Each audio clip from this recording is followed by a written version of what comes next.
خوش آمدید۔ آج ہم ایک ایسے سوال پر بات کر رہے ہیں جو محرم الحرام کے حوالے سے اکثر پوچھا جاتا ہے۔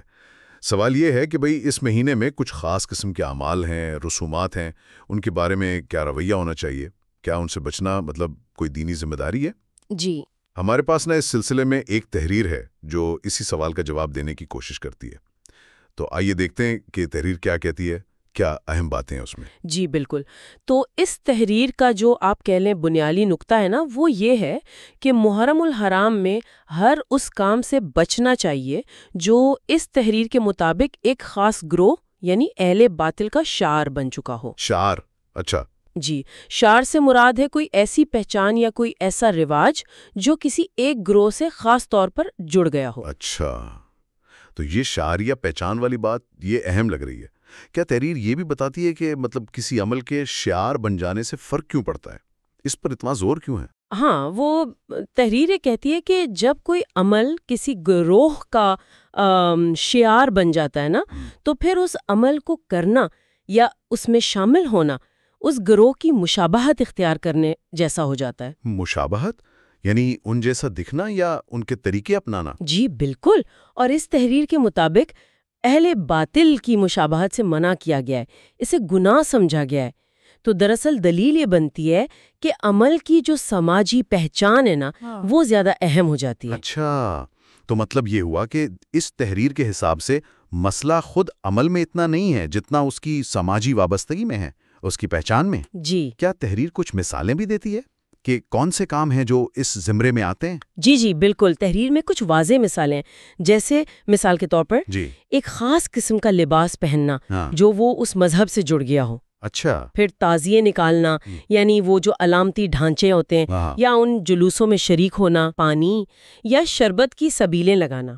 اب دیکھیں، یہ تو ویسے ایک نیکی کا کام ہے، لیکن تحریر کہتی ہے کہ یہاں یہ ایک خاص پہچان سے جڑ گیا ہے۔ صحیح۔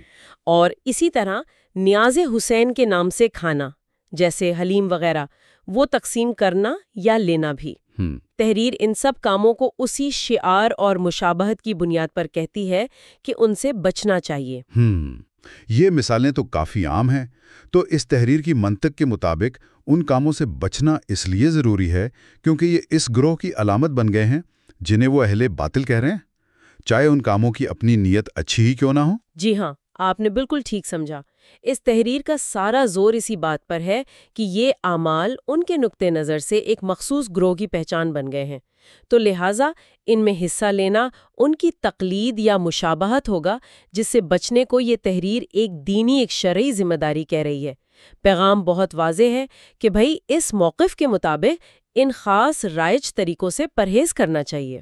تو خلاصہ یہ ہوا کہ اس تحریر کے مطابق محرم الحرام میں کچھ عام رسومات ہیں جنہیں اہل باطل کا شعار سمجھا جاتا ہے، اور اس لیے ان سے مکمل طور پر بچنا اس نظریے کے مطابق ایک لازمی دینی تقاضا ہے، اور وجہ صرف اور صرف اس گروہ سے مشابہت سے بچنا ہے۔ بالکل صحیح۔ یہ جو ساری معلومات ہیں اور یہ تجزیہ، یہ مکمل طور پر اسی ایک سوال اور اس کے جواب میں جو تحریر دی گئی تھی اسی پر مبنی ہے۔ ہم صرف وہی بتا رہے ہیں جو اس ماخذ میں لکھا ہے۔ اچھا، تو یہاں بات ختم کرتے ہوئے ایک دلچسپ سوال ذہن میں آتا ہے جس پر شاید مزید سوچا جا سکتا ہے۔ جی، وہ یہ کہ وقت کے ساتھ، حالات کے ساتھ معاشرہ بدلتا ہے، تو کسی عمل کے شعار بننے کا یا کسی گروہ کی پہچان بننے کا تصور یہ کیسے بدل سکتا ہے؟ اور یہ طے کون کرتا ہے کہ اب کوئی عمل شعار بن گیا ہے یا نہیں؟ اس معیار کی تشریح مختلف زمانوں میں مختلف لوگوں کے درمیان کیسے الگ ہو سکتی ہے؟ یہ اپنے آپ میں ایک اہم سوال ہے نا؟ جی بالکل، یہ ایک بہت گہرا نقطہ ہے جس پر غور و فکر کی ضرورت ہے۔